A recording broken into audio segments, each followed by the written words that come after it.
వాళ్ళ గురించి అంతగా బెంగెట్టుకోవాల్సిన అవసరం లేదు. బట్ మీడియేషన్ పార్ట్కి వచ్చేప్పటికి చైనా రోల్ ఇందాక కర్నల్ వీరావు గారు అన్నట్టు that's a big role.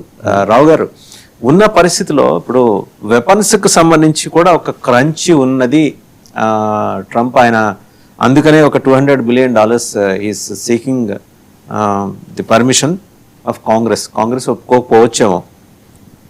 And ఇంకోటి అల్లుండిను స్ట్రెంగ్త్ డిప్లీషన్ అని చెప్పి ఇది నేను అనుకోవడం సైకలాజికల్ వార్ఫేర్ చేస్తున్నారు. వాళ్ళు ఒక విధంగా ఏంటంటే వాళ్ళని కొంచెం అంటే శాంతిబద్ధంగా మేము నడుస్తాం అన్నట్టుగా చూపిస్తున్నారు. అంతేగాని ఆ 4,000 మిసైల్స్ స్ట్రెంగ్త్ తక్కువేం కాదు. ఫస్ట్ సెకండ్ థింగ్ ఏంటంటే ఇప్పుడు $200 బిలియన్ ఎక్స్పెండిచర్ కాంగ్రెస్ ఆమోదం ఏదైతే అడుగుతున్నారో అది కరెంట్ యుద్ధానికి సంబంధించింది కానీ ఫ్యూచర్లో మిసైల్ ప్రొడక్షన్ కాదు.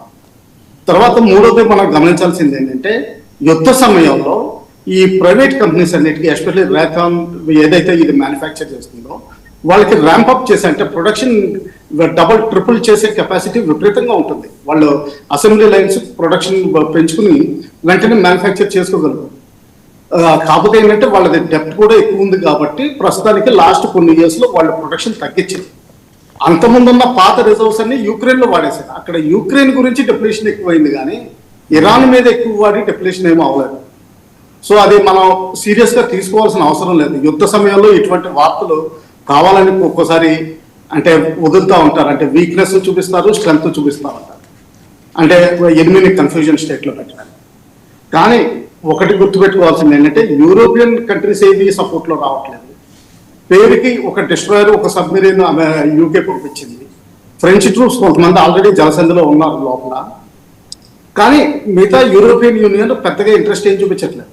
అలాగే మిడిల్ ఈస్ట్ మొత్తం అన్ని కంట్రీస్ మీద అమెరికా వాటి దగ్గర ఉన్న అమెరికన్ అసెట్స్ మీద డైలీ ఒక అటాక్ అన్నా జరుగుతున్నా కానీ డ్రోన్ మీద కానీ మిసైల్ తోటి కానీ ఇప్పటి వరకు ఏవి పాజిటివ్ గా ఇరాన్ మీద రియాక్ట్ అవ్వలేదు.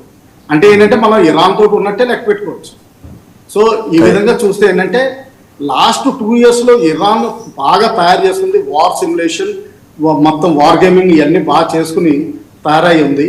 సో ఆ భాగంలోనే మనం ముందర అనుకున్నట్టుగా హౌతీస్ కార్డు ఎందుకు సర్ప్రైజ్ గా ఓపెన్ చేయలేదో మనం ఆశ్చర్యపడ్డాం.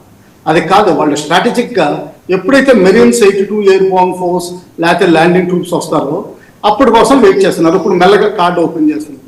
ఎప్పుడైతే దీని మీద ప్రెషర్ వస్తుందో హార్మోజ్ రీక్యాప్చర్కి అక్కడ రెడ్ సీ క్లోజ్ చేస్తారు. సో దానివల్ల ఏంటంటే అమెరికన్ డైవర్షన్ ఇప్పుడు అటేపు కూడా వెళ్ళాల్సి ఉంటుంది. దానికి సరిపడా ట్రూప్స్ లేదు.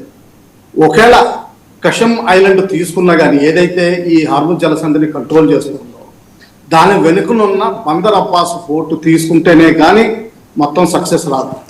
బందర్ అబ్బాస్ పోర్టు తీసుకోవడానికి ప్రస్తుతం ఉన్న ట్రూప్ స్ట్రెంత్ ఏమాత్రం సరిపోదు. ఇంకొక 40,000 మంది కనీసం కావాలి. ఎందుకంటే దాని చుట్టూరు కొండలు ఉన్నాయి, అక్కడ చాలా స్ట్రాంగ్గా ఉన్నారు, ఎప్పటి నుంచో బిల్డప్ చేసుకుంది. సో విధంగా ఏంటంటే అమెరికన్ గ్రౌండ్ ట్రూప్స్ డిప్లాయ్ చేసినా కానీ లిమిటెడ్ ఆబ్జెక్టివ్స్ ఓన్లీ హార్మోజ్ జలసంధి ఓపెన్ చేయడానికి మాత్రమే వాడతారు. లేకపోతే కార్క్ ఐలాండ్ని క్యాప్చర్ చేయడం వల్ల ఇరాన్ ఎకానమీని దెబ్బతీయగలరు లాంగ్ టర్మ్లో. అది పట్టుకుని ఉంటే నెక్స్ట్ 5 years 6 years ఇరాన్కి ఎక్స్పోర్ట్ చేయగలిగే కెపాసిటీ 10% పడిపోతుంది. అది వాళ్ళ ఉద్దేశం. నేను అనుకోవడం ఏంటంటే ఆల్రెడీ వైస్ ప్రెసిడెంట్ వ్యాన్స్ స్పీచెస్లో కొన్ని హింట్స్ వస్తున్నాయి. తొందరలోనే యుద్ధం ముగిసిపోతుంది అని చెప్తున్నారు. అంటే ఏంటంటే కేవలం హార్మోజ్ జలసంధి ఒక్కటే క్రిటికాలిటీ ఉంది, యురేనియం కూడా ఇప్పుడు పెద్ద క్రిటికాలిటీ కాదు. పాకిస్తాన్ మీడియేషన్ చేయలేదు.